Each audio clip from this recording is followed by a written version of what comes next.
This is Steve from Boxing UK in association with Supreme CBD.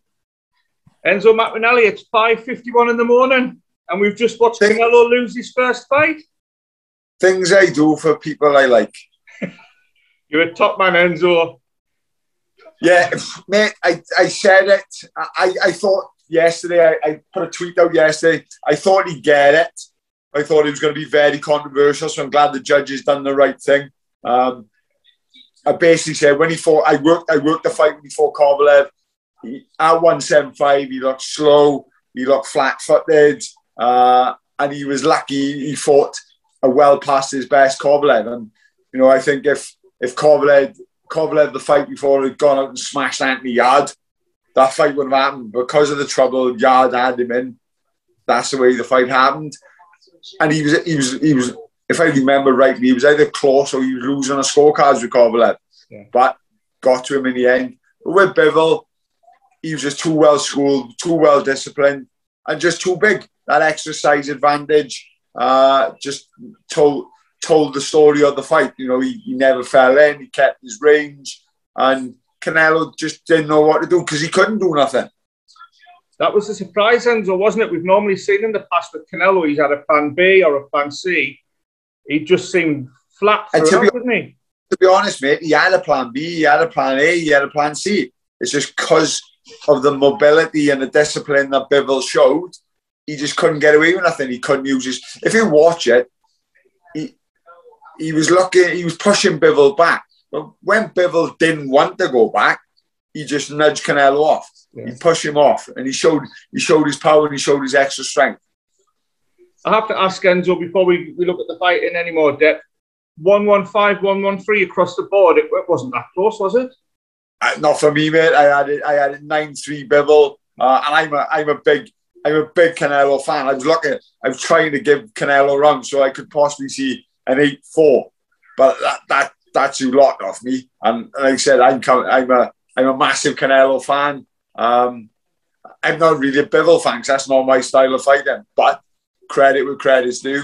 He from the start, I said he had to build up an early lead, and he did. You know, I was looking at Dan Raphael's scorecard. How he gets employed to fucking write about boxing, I never know. He had it 4-4 after 8. Fucking ridiculous. And that was always the danger, wasn't it, Enzo? We put out a tweet, half joking that Bivol's probably got to win 13 out of the 12 rounds, but being serious, it's not funny, is it? Because that guy's clearly won. Mate, I done the tweet before I actually put my scorecard out. I said 9-3 Canelo with the judges giving 4-10, 8 rounds. And it's laughing now because the right person won. Yeah. But you could see it happening. It was only a 1-round swing, really, when you look at it. 1 round's a draw. Yeah. One corrupt judge is a draw. Yeah. Exactly. Enzo, we've just listened to the post-fight interviews there, and Canelo's shouting for a rematch. Is there anything he can do in any potential rematch that could turn this around? No, I don't think he can. I really don't think he can. And I think the extra weight that Bivol showed, the strength he showed, I think it's too much. You know, I've listened to people the other day, Canelo fight Usyk. Let's chuck that out the window. Usyk stops him quite easily. Yeah. He beat him up and he stopped him. I think a lot of people, when talking about Canelo, because they have like a love affair with Canelo, they take away and they don't look at basic facts. Roy Jones won a world heavyweight title. He fought probably one of the worst heavyweight champions of all time, but he used it with his speed and his movement. He sort of run round, made him fall short, countered him. Canelo's not that type of fighter. He can't do something like that. Against someone as good as Usyk, who is Bivol level of good fundamentals, he's not going to do it. In a way, Enzo, it raises the stock of Craig Richards as well, isn't it? Because Craig Richards put up a very good display against Bivol. It does, but like I said, you know, people's arguments yesterday, when I said, I said Bivol was going to happen and things like that. But, you know, the way he looked against Richards, Canelo's going to stop it. People raise their games to different fighters. Yeah. He was expected to beat Craig Richards. He expected himself to beat Canelo, but no one else did. So that raised his game to that next level.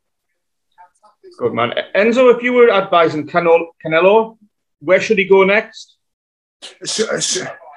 I don't know, to be honest, because what's there a super middle? If Charlo wants to come up, if Andrade wants it, I don't see the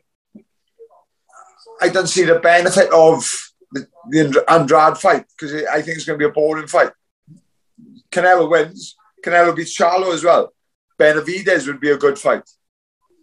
I still fancy Canelo beat Benavidez. He's not as big as Bivol, and he makes mistakes, he makes gaps, he leaves gaps. Bivol tonight didn't leave nothing, he didn't give nothing.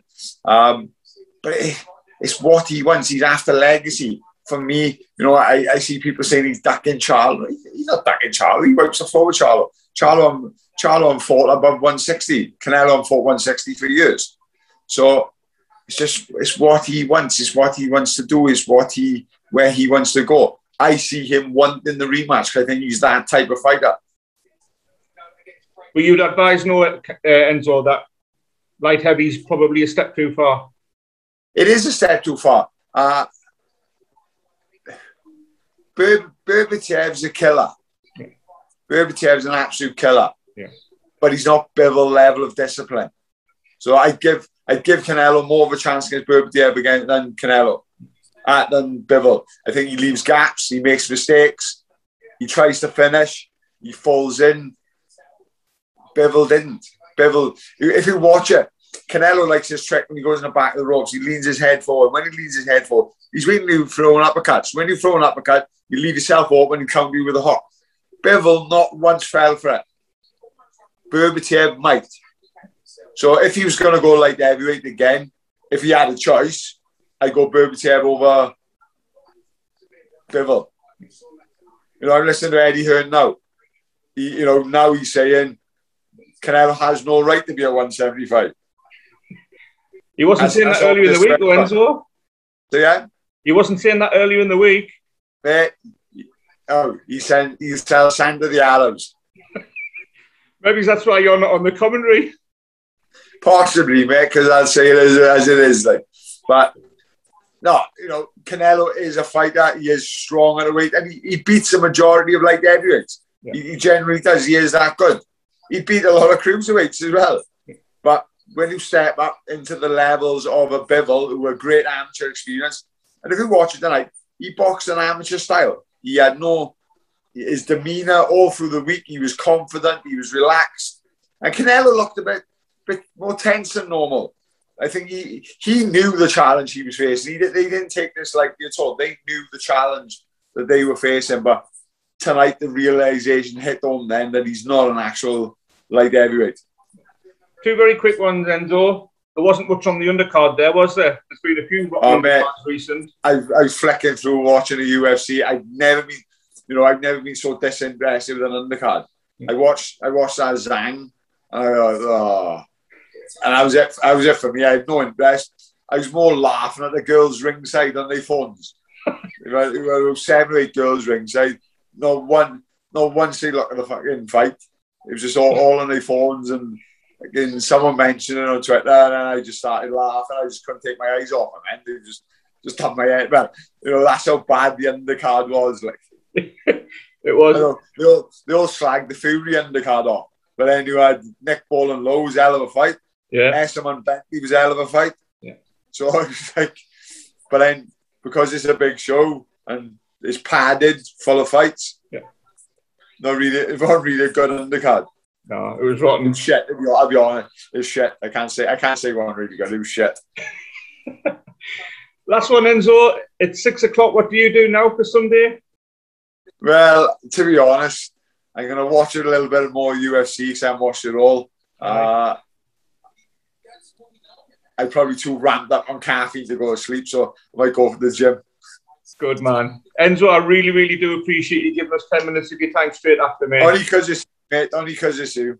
And I haven't even told you a joke, matey. Can't be bad. Bad.